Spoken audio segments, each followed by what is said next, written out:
ബംഗാൾ ഉൾക്കടലിൽ ചുഴലിക്കാറ്റിന് സാധ്യത. ബംഗാൾ ഉൾക്കടലിന് മുകളിൽ രൂപപ്പെട്ട ന്യൂനമർദ്ദം ചുഴലിക്കാറ്റായി മാറാൻ സാധ്യതയെന്ന് കാലാവസ്ഥാ കേന്ദ്രത്തിന്റെ മുന്നറിയിപ്പ്. ഇതിന്റെ സ്വാധീനത്തിൽ സംസ്ഥാനത്ത് മഴ കനക്കും. മോശം കാലാവസ്ഥ കണക്കിലെടുത്ത് കേരള ലക്ഷദ്വീപ് തീർത്ത മത്സ്യബന്ധനത്തിനുള്ള വിലക്ക് തുടരുകയാണ്.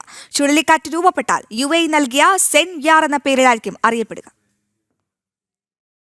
സംസ്ഥാനത്ത് ഇന്നും ഒറ്റപ്പെട്ട ശക്തമായ മഴ തുടരും. മധ്യ തെക്കൻ ജില്ലകളിലാണ് മഴ കനക്കുക. 7 ജില്ലകളിൽ ഇന്ന് യെല്ലോ അലർട്ട് പ്രഖ്യാപിച്ചിട്ടുണ്ട്. തിരുവനന്തപുരം, കൊല്ലം, പത്തനംതിട്ട, കോട്ടയം, ആലപ്പുഴ, ഇടുക്കി, എറണാകുളം എന്നീ ജില്ലകളിലാണ് മഴ മുന്നറിയിപ്പ്. മഴയ്ക്കൊപ്പം 40 കിലോമീറ്റർ വരെ വേഗതയിലുള്ള കാറ്റിനും സാധ്യതയുണ്ട്. ബംഗാൾ ഉൾക്കടലിന് മുകളിൽ രൂപപ്പെട്ട ന്യൂനമർദ്ദം ഇന്ന് അതിതീവ്ര ന്യൂനമർദ്ദമായി ശക്തി പ്രാപിക്കും. ഇന്ത്യൻ മഹാസമുദ്രത്തിനും തെക്ക് കിഴക്കൻ അറബിക്കടലിന് മുകളിലായി ചക്രവാത ചുഴിയും രൂപപ്പെട്ടിട്ടുണ്ട്. ഇതിന്റെയൊക്കെ സ്വാധീനത്താലാണ് സംസ്ഥാനത്ത് മഴ കനക്കുന്നത്. വരുന്ന 5 ദിവസത്തേക്ക് മഴ തുടരുമെന്നാണ് കാലാവസ്ഥാ കേന്ദ്രത്തിന്റെ മുന്നറിയിപ്പ്.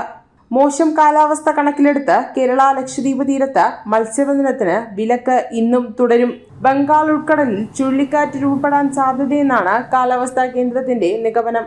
ചുഴലിക്കാറ്റ് രൂപപ്പെട്ടാൽ UAE നൽകിയ സെൻ യാർ എന്ന പേരിലായിരിക്കും അറിയപ്പെടുക. സീസണിലെ 2ാമത്തെയും ഈ വർഷത്തെ 3ാമത്തെയും ചുഴലിക്കാറ്റാകും ഇത്. ജനം, തിരുവനന്തപുരം.